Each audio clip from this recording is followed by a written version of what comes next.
Welcome back into the Sports Source. Look at this right here. Want to remind folks, golf tournament coming up in a couple of weeks that benefits Bethany Christian Services, Camp Hope of East Tennessee, and Kingswood Home for Children.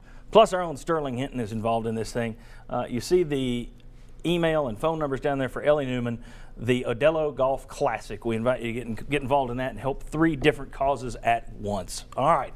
Quick slants, guys, and I mean quick. First question, I got to be quick with the question. Dan Mullen was squawking this week about satellite camps and coaches being able to come down into Dixie and recruit, which is what it is. It's not about camping, it's about recruiting.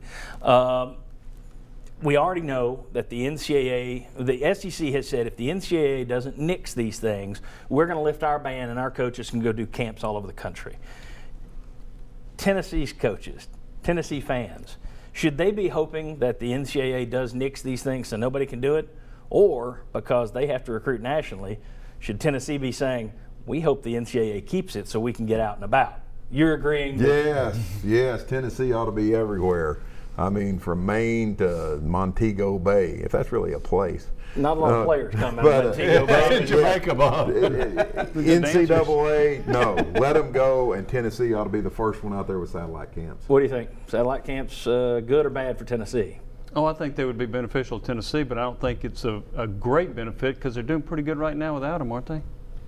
Good point. So I think it would help. Well, we'll talk about that in the next question. Okay. All right. No, but the last 2 years they certainly have. Mm-hmm.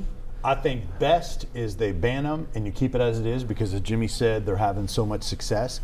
But if they do open it up and they unleash the hounds, then I think no one in this league benefits more than Tennessee because of their national footprint. I agree. All right. Chuck, you agree with that? I agree 100%. All right.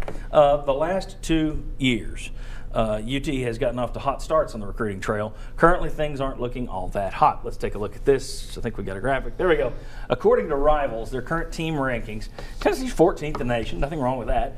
But they're 7th in the SEC. All right. 247sports.com has UT ranked 17th in the nation, 8th in the SEC behind Kentucky. Now, again, Tennessee has started hot the last 2 years. Is there reason to worry? Is it too early to worry? Is this going to be should fans get ready for this because it's going to be a small class numerically speaking unless a bunch of guys leave again. And you're not going to have another one of those top 5 classes because you're not going to have enough players. Which is it? It's to me, it's too early because, and here's the thing: Butch Jones has a way of having timing to all of a sudden a few commitments pop at key times after every loss. Yeah, so to Maybe me, in the next hour after this show. Yeah. so I mean, you just let this thing play out and see how it ends up. But the numbers are just going to be down. You need to be prepared for that. Exactly. I think it's too early. Butch Jones of Tennessee, they're great starters and they're great finishers in their recruiting calendar.